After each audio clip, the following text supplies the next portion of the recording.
Hello and welcome to my first commentary. This is a pro league match between Woomjin Stars and SKT T1. It's a Terran versus Zerg game, which is always interesting, especially in the mid game. And we have Woomjin Stars as Terran and T1 as Zerg.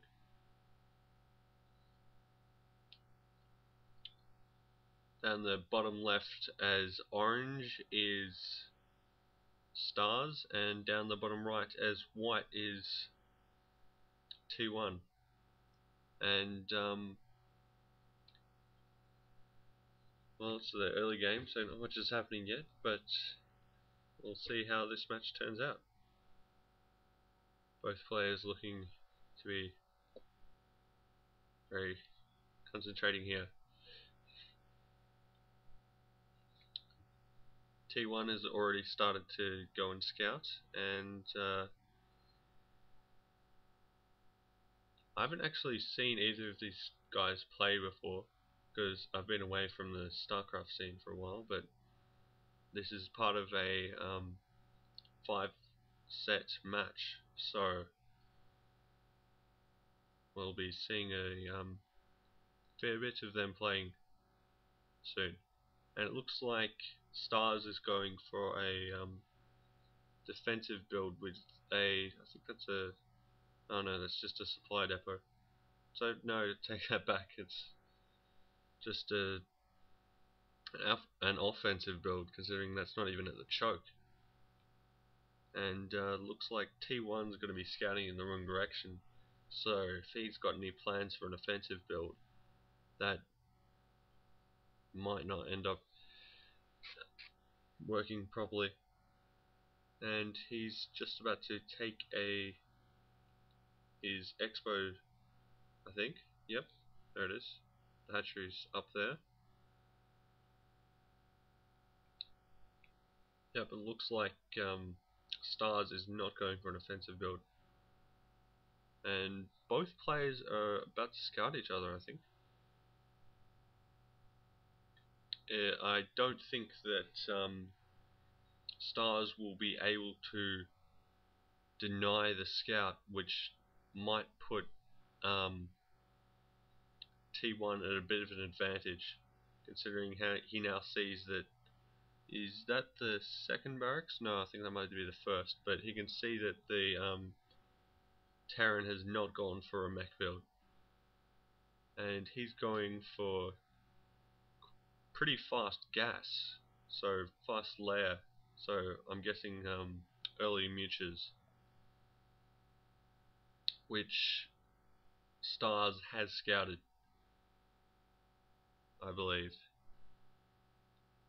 And some nice micro there between T1 and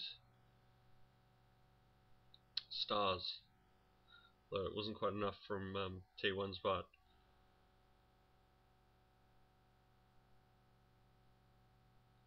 And interestingly, T1's actually morphing the forward layer, the expo layer, the expo hatchery, I mean, into a layer which I haven't really seen much before, but that could make it vulnerable later on. And Stars is going for a fairly early expand. I guess, you know, he's seen that T1's gone for a tech build, so he's taking that opportunity to expand. And there goes the academy in second barracks. So it looks like he's going to try and get an economical lead and also put the pressure on T1 in the early game. And I don't believe that Stars has actually for sure seen the second layer, considering that T1 destroyed that SCV while it was in T1's base. But he can probably guess from the early gas and layout of T1's base what is going on.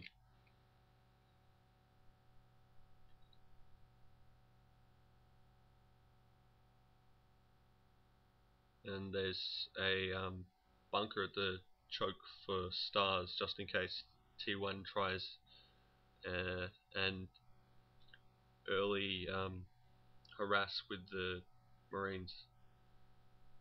Stars is making sure to get lots of fire bats in there for anti circling defense, considering I guess he's guessing that T1 won't have too much gas to be able to build many hydras and stuff, especially not as of yet. In fact, T1 hasn't actually got a hydra den or anything down yet, so, and he's building a defensive creep colony for Sunkids, obviously. And interestingly, up the top right, he's got a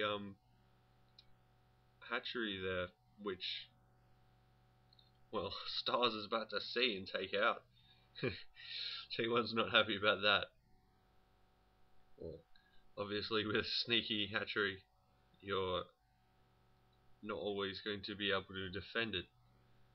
You're not always going to be able to get away with it. And it's going to go down. Those mutures are not going to help. At the best, they might be able to destroy that army, but it's not going to make that much of a difference. This is definitely going to put T1 at a distinct disadvantage. Unless, of course, he can do some nice damage. Ooh, he just saves it. That was pretty close. Alright, I take that back then. But, well, actually, Stars has got a fair few turrets and stuff around, so let's just see how much damage the mutures are going to be able to do. Certainly not much in a forward assault, as Stars has a fair few Marines and stuff in defense. Medics and Marines in defense. Some nice micro from Stars though, with T1 destroying that scouting SCV there and killing a few Marines with Mutual Micro. I'm guessing that Stars is possibly trying to gradually inch his Medic and Marine force forward in order to destroy that base, but looks like he's given up on that. And possibly trying to get that upward base up there, but no. Oh, we'll just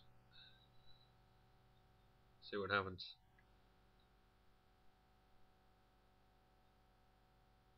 Ooh. Stars just losing 5 Marines there to, well, with some pretty bad Marine placement, which T1 is taking advantage of with his mutures. T1 losing a fair few mutures as well from some bad attacks. I noticed that the observers didn't really show it, but T1 now has lurkers as well. So some clever use of mutures and lurker hold could put T1 at a distinct advantage here. Especially considering that, well, he's got 3 bases, but at this stage, if he could contain that force, he could possibly get another 2. But that force is just going on unopposed. So we'll just have to see how effective the lurkers are. It looks like they're getting gradually whittled down though he is sending in reinforcements. I don't think he's going to be able to attack T1's X-Band.